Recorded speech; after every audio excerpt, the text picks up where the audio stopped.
दृश्य एक, चांदनी रात का सन्नाटा।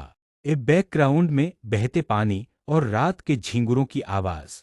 नरेटर, चांदनी से नहाई हुई नदी का किनारा, जहां लहरों पर चांदी जैसी चमक बिखरी थी। राजू, साजू और कालू तीनों खामोशी से नदी के किनारे कदम बढ़ा रहे थे। रात का सन्नाटा गहरा था, पर डरावना नहीं। राजू धीमी आवाज में, यह रात बहुत शांति से खुली है। दृश्य दो, लहरों का संगीत। नरेटर, नदी का घुमावदार रास्ता और खुला आसमान, हवाओं के झोंके उनके कोट को छूकर निकल रहे थे। साजू, रुक जाओ, आगे बढ़ने से पहले जरा सुनो। नरेटर, वे किनारे के पत्थरों पर बैठ गए, उनकी नजरें बहते पानी पर जमी थीं। कालू, इस खामोशी में भी एक गहरा अर्थ छुपा है। दृश्य तीन, जलपरी का आगमन। नरेटर, तभी नदी के बीचों बीच चांदी जैसी लहरें उठने लगीं। पानी के बीच से एक शांत आकृति उभरी, एक जलपरी वाटर निम्फ। पूर्णविराम, वह लहरों के साथ बह रही थी, मानो पानी ही उसकी आत्मा हो। जलपरी, गूंजती हुई आवाज, शांति प्रवाह के साथ चलती है। दृश्य चार, डर का अंत। नरेटर, साजू ने थोड़ा आगे झुककर देखा। राजू शांत बैठा रहा। उस जादुई राजू, यहाँ डर के लिए कोई जगह नहीं है।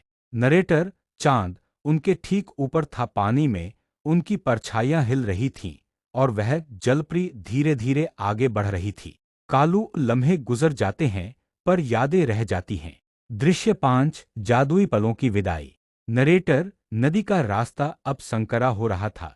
तीनों बस अपनी आंखों से उस जादुई नजारे को देख रहे थे। न किसी ने उसे छुआ, न ही कोई शोर मचाया। साजू, सिर्फ देखो, उन्हें परेशान मत करो। नरेटर, धीरे धीरे वह आकृति ओझल होने लगी। लहरें फिर से शांत हो गईं और वह जादू धीरे से धुंधला पड़ गया। राजू, जादू बहुत धीरे से ओझल होता है। दृश्य छह, तारों की छांव में। नरेटर, वे अब भी वहीं बैठे थे। राजू ने अपनी जगह बदली। साजू ने आसमान के तारों को देखा। कालू, यह रात हमेशा याद रहेगी। नरेटर, नदी के मोड़ पर जहां अंधेरा गहरा था, वे धीरे से खड़े हुए। उनके कदम अब किनारे से दूर जा रहे थे। राजू, यह पल अब पूरा हुआ। दृश्य सात, पुल और आगे का सफर।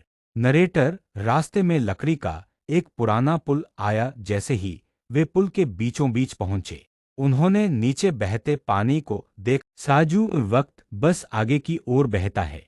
नरेटर, पुल पार करते ही एक नया रास्ता शुरू हुआ। नदी अब पीछे छूट रही थी और पेड़ों की छांव उन्हें रास्ता दिखा रही थी। कालू, आगे बढ़ो एक साथ। दृश्य आठ, आखिरी विश्राम और रहस्य। नरेटर, चलते चलते उनके कदम अब थकने लगे थे।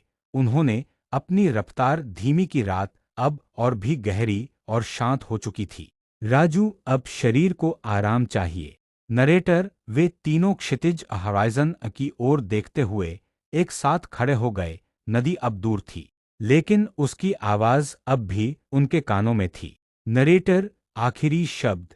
नदी ने अपना रहस्य अपने पास ही रखा और रात खामोश हो गई। Video outro, Hindi dubbing style.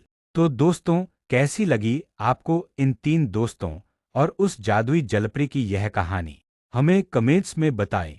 क्या आपने कभी रात के सन्नाटे में नदी की आवाज सुनी है? अगर यह वीडियो आपके दिल को छू गया, तो लाइक और सब्सक्राइब करना न भूलें। मिलते हैं अगले सफर में, तब तक